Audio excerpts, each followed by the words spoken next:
Well, hello my darlings, and welcome back to our channel. I am so glad you are here. Today on our channel we are going to create a table runner slash display riser, the possibilities for which are endless. Stay tuned.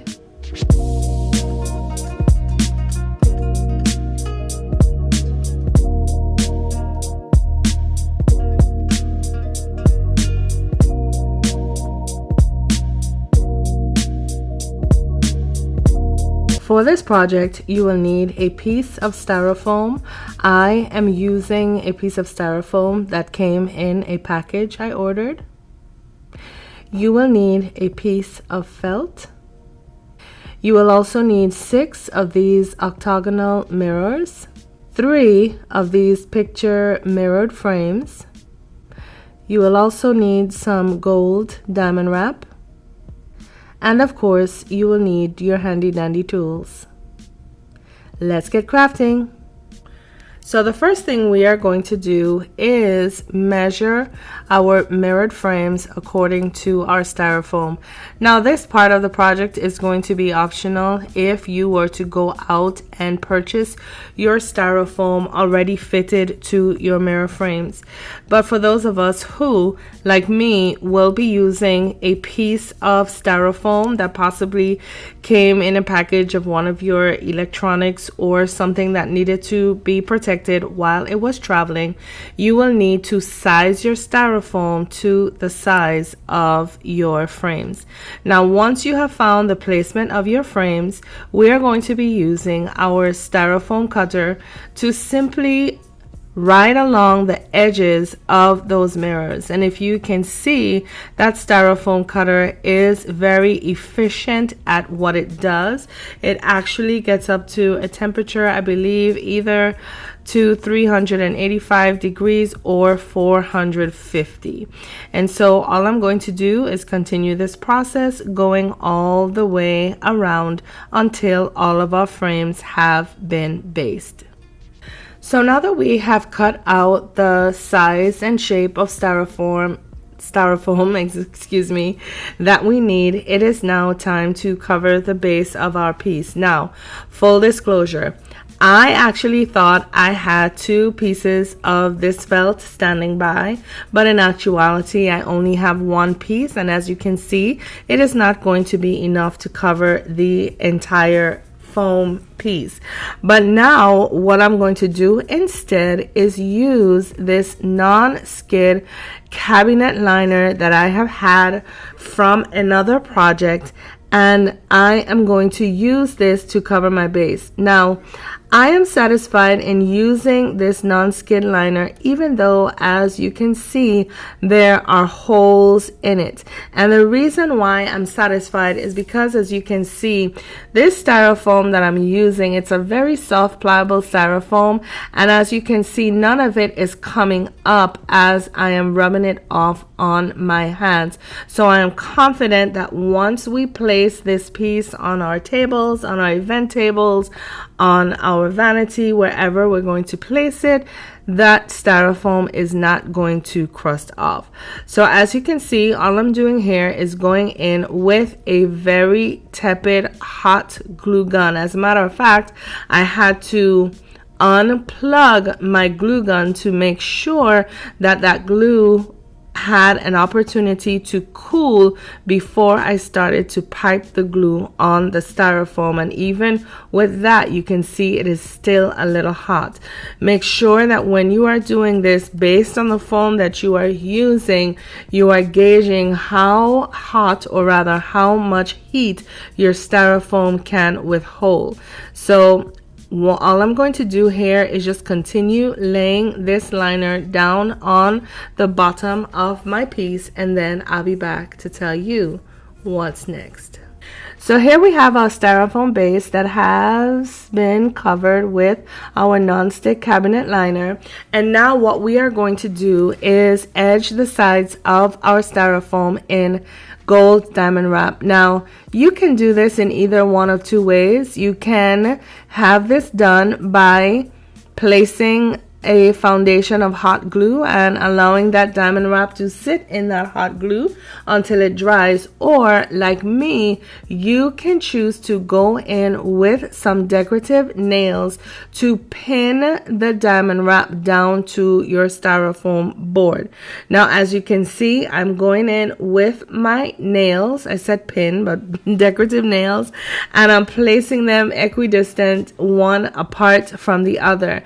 If you want another layer of security, I would suggest just dipping the points of those nails in hot glue and then embedding them into the styrofoam.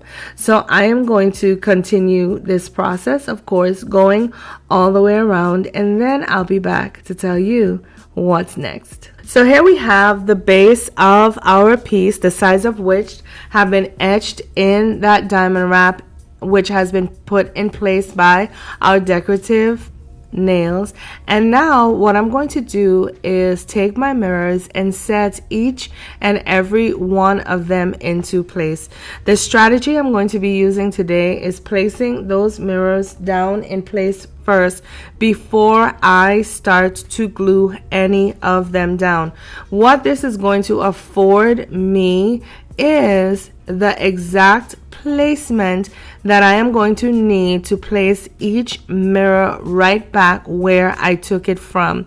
So once I have found the placement where I am going to need each mirror to sit, it is simply going to be a matter of placing my foundation of hot glue along the sides of each mirror, as well as placing a few streams of that hot glue on the inner panel or the middle of that mirror and setting it right back in place from which it came. Once you have done that, you will have roughly a few seconds, not much time, to move that mirror around if need be to find the perfect placement. And once you have found that perfect placement, simply apply some pressure and then leave that mirror to dry for a few moments. So once again, we are going in with a foundation of hot glue along the sides, placing a few streams in the middle, setting that mirror right back where we took it from, making sure to find our placement while not burning ourselves, and then applying some pressure and allowing it to set.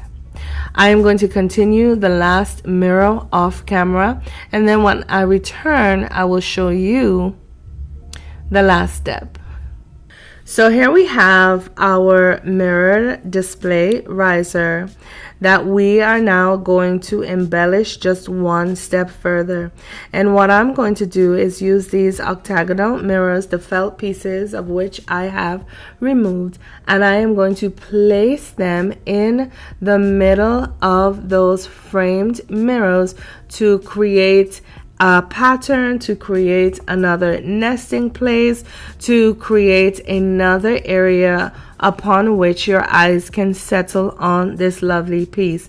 And to do this, I am going to go in with our combination of that E6000 glue, a permanent glue, in conjunction with our hot glue gun. So as you can see, I'm going to be using a generous amount of that hot glue, making sure to trace around the edges of that ribbon. And once I have placed that foundation of glue, I am simply going to take my hot glue gun and pipe a few, oh, I know what happened. I unplugged it when I was working with the foam so that it could have been a little cooler. But that's okay. I'm just going to continue with this one with the permanent glue all on its own, and I'm confident that it's not going to move because that other octagonal mirror is butting up against it, so it is a nice tight fit. So I'm going to continue this process with my second mirror, again placing that foundation of that permanent glue, going all the way around,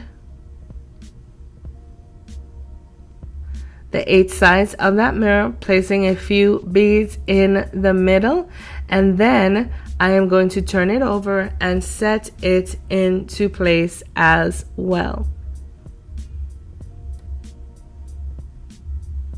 Once I have finished that, I'm going to repeat the process with my other 4 octagonal mirrors.